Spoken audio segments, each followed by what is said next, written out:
यी हामीका बा थपलिया बा र आमै यही जग्गामा बस्नु भएको थियो अरे। यहाँ रङ्गा दपदपीबाट आएर 10 वर्ष जति यही जग्गामा मतलब बस्नुभयो अरे। यही जग्गा हो जहाँ बस्नु भएको थियो 10 वर्ष। आज हामी खोज्दै आएका यो गाउँमा गाई पाल्नु भएको थियो अरे एउटा। आज हामी त्यही अनुसन्धानमा आएका कि कुन जग्गामा बस्नु भएको थियो, कुन ठाउँ हो भनेर।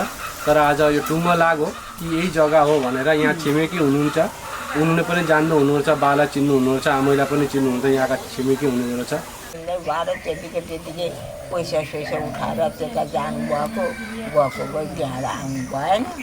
अनि खबर चाहिँ म लिइरहेको थिएँ, त्यहाँ हुँदै थिएँ शीतलमारीमा हुँदै थिएँ। त्यहाँबाट चाहिँ हिँडेपछि अब कहाँ कसलाई सोध्न जान्छ। शीतलमारीमा चाहिँ कस कहाँ हुन्छ? भट्टराई कहाँ सिङ्गरी शीतलमारी। सिङ्गरी शीतलमारी भट्टराई। यहाँ छाडेर 1-1.5 वर्ष उहाँ बस्नुभयो। अनि यहाँ आउने अगाडि राँपाडा डुबडुबीमा हजुरको चाहिँ यसै बुढी मान्छेको के पर्नुहुन्छ अरे सम्बन्ध चाहिँ के लाग्छ अरे हजुरको? मेरो ठुलेमा हाम्रो पनि चाहिँ ठुलेमा सासू। ठुलेमा सासू को ठुलेमा हुन् ती बुढी मान्छे चाहिँ थपल्ने बुढी। थपेल्ने बुढी त त्यो अगाडि अब माने तपाईँकी सासू उहाँ सासू नै पर्नुहुन्छ त्यसो भए? ठुलेमा सासू, ठुलेमा सासू नै पर्नुभयो। निजै सासू बुइनी अनि थपल्ने बुढी चाहिँ ठुलेमा सासू दिदी बुइनी हुन्। उहाँकी सासू र यी थपल्ने बुढी दिदी बुइनी।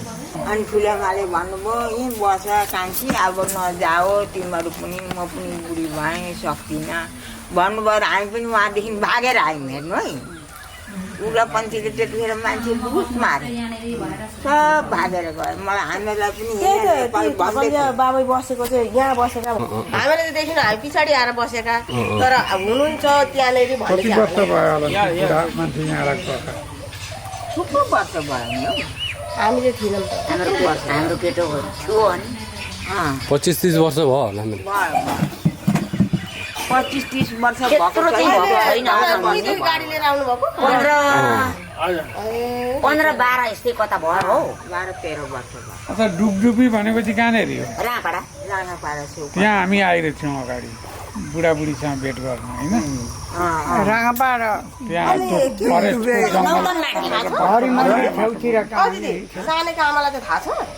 खोइ उनलाई पनि साह्रै थाहा छ जस्तो त छैन है। लु यत्रो बिन्दा किनभने त्यो भर्खर फाँडेर जङ्गल नयाँ माटो यिनीहरू त्यहाँ त्यतिखेरै बुढाबुढी देख्छ। त्यतिखेरै आँटा भन्थ्यो।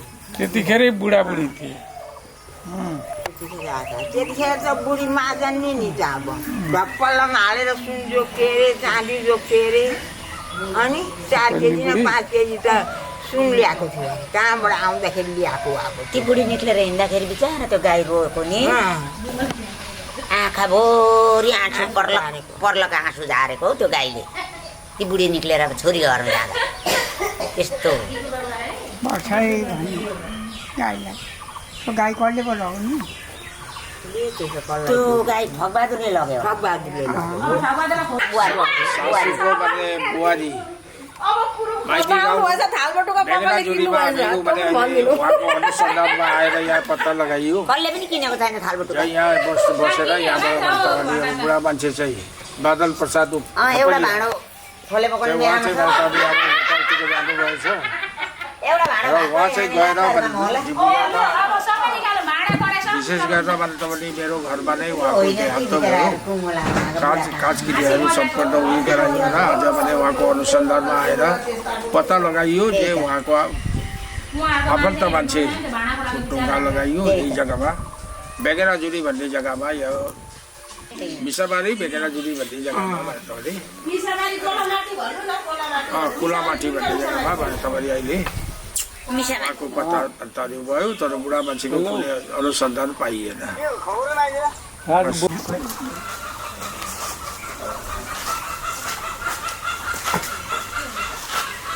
कति भन्नुहोस् बा आमैको बारेमा। हाम्रा बा हुनुहुन्थ्यो। आमैलाई त अब उहाँ कालेर गइहाल्नु, बाजे हुनुहुन्थ्यो। उसकै नाति अरे, म नाति हो म त। छोरीको छोरो ज्वाइँ। अनि त्यहाँबाट यहाँ हुन्थ्यो बा, मलाई बिहे गरेर ल्याउँदाखेरि यहाँ हुन्थ्यो, सानो झुप्रो घर थियो बासेको यहाँ खरको भेटीमा हो। त्यहाँबाट अनि यहाँबाट पछाडि अनि जानुभयो। गएपछि कता कता घुर्दै घुर्दै घुर्दै कहाँ जानुभएको थाहा छैन त्यसो यहाँ गाई पालेर बस्नुभएको गाई पाल्नु भएको थियो एउटा कालो गाई थियो थुप्रो भयो नि आरती मरी आरतीबाट देवरात कत्रो यो कान्छो छोरो यस्तो भइसक्यो अनि त्यही त अनि थुप्रो भयो नि त ए आऊ नानी आऊ भात खान आऊ भन्नुहुन्थ्यो अनि हड्डी बेगरको मासु पकाएको छ भने त न्युटेलाको सब्जी पकाएर दिनुहुन्थ्यो नि त्यही हामी आज म त यसै आएका नि उहाँ बाबु आउनुभएको छ म यहाँ तपाईँको विश्वनाथ चाडले बस्छु अनि त्यहाँ आउनु हुँदाखेरि अनि यहाँ भेट गरेर जाम कहाँ कुन जग्गा रहेछ खबर लिएर जाम भनेर नि हामी सोध्दै खोज्दै आएका नि त विश्वनाथ चाडबाट आउनुभएको म चाहिँ विश्वनाथ चाडले बाबु चाहिँ दुलेजानबाट डिब्रुगढ डिस्ट्रिक्टबाट उहाँ घर चाहिँ दुलेजान हो तपाईँको नाम चाहिँ के भन्नुभयो नाम चाहिँ मेरो जोगामाया जोगामाया तपाईँ मेरो पुष्प पराजु पुष्प पराजुली हामी छिमेकी हौँ बुढासँग हाम्रो उसले खोले पकाउने भाँडो ए पराजुली लैजाऊ डह्रो छ भाँडो 300 रुपियाँमा मैले त्यो भाँडो 500 पर्ने भाँडो 300मा दिएँ बुढाले पछि चुने भयो त्यही ढोकनी काटेर तलबाट लाएर अझै चलाइरहेको खोले पकाउने भाँडो छ गाईको घन्टी पनि मैले 50 रुपियाँमा उसँग राखिरहेको छु डाँगापरबाट ल्याएको रहेछ गाई पनि लिएरै आउनुभएको थियो त्यतिखेर गाई थोप्रो थियो अरे नि त उहाँ अनि घन्टी साह्रो राम्रो बज्ने नि त हामी त अब 12-13 माउ गाई चाहिँ जङ्गल लान्थेँ अनि त्यो घन्टी लगाएपछि झन् पातलमा झन् बज्ने अनि रहरले मैले किनेको थिएँ पर 50मा दिइरहेको थिएँ त्यतिखेर छोराहरू उनीहरू भिन्दै भिन्दै कहाँ बस्छ एउटा यता पर बस्छ एउटा यहाँ सेन्टरदेखि अलिकति अगाडि अहिले यहाँ आउनु भयो नि थियो अरे बैगुन्चुली कार्की सेन्टर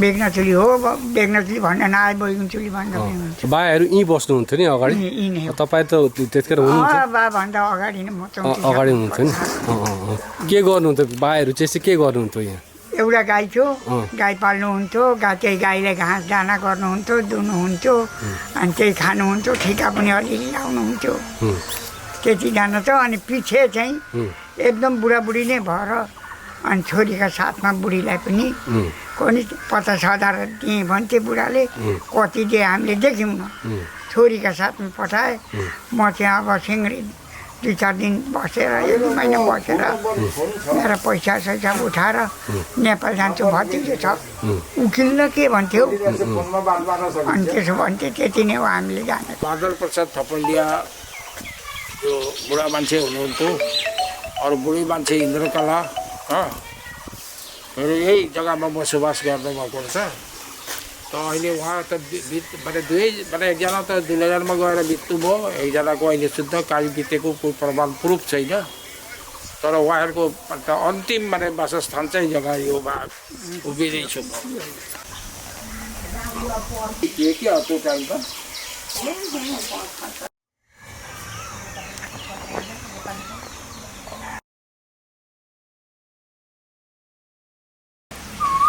यहाँ हुनुहुँदो रहेछ मेरो जहानको माइजू कान्छी माइजू हुनुहुन्छ नि कान्छी माइजू हुनुहुँदो रहेछ उहाँसँग मेरो भेटघाट थिएन आज फिलहाल भन्छ भने 2026को अहिले अप्रिलको आज 15 तारिकको दिन उहाँसँग परिचय हुँदैछ निशामारी भेटनाजुरीमा अहिले उहाँ भाइको मेरो जहानको भाइजूको घरमा उपस्थित भएर इन्ट्रोडक्सन गर्दैछु उहाँहरूसँग परिचय गर्दैछु अरू यहाँ भाइ यदि हायर सेकेन्डरीका स्टुडेन्ट रहेछ यहाँ हुनुहुँदो रहेछ मेरो जहानको बाबाका छोरा अच्छा सुकु महोदय के लेख्नुहुन्छ नरेन्द्र छेत्री उहाँको नाम रहेछ अरू बुझ्नु अनुष्का देवी छोरी उहाँको छोरी अनुष्का रहेछ परिचय अहिले हुँदैछ बल्ल हामी अब आफ्नै मान्छे रहेछौँ हामी केही भन्नुहुन्छ केही भन्नुहोस् भोइस जान्छ त्यहाँ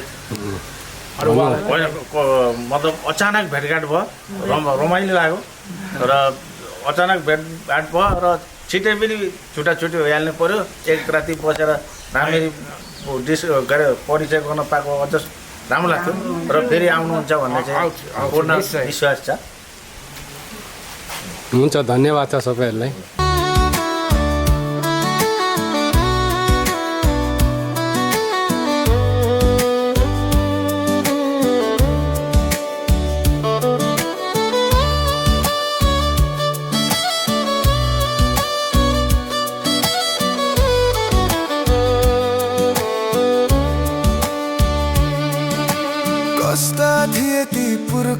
भनेर आज बताउँ न यहाँ कस्तो थियो धर्म अधर्म प्राणीको संसारमा तेरो र मेरो हिंसा र निन्दा के यही थियो संसारमा साँचो प्रेम हरायो कहाँ किन मन छ यो धरती आज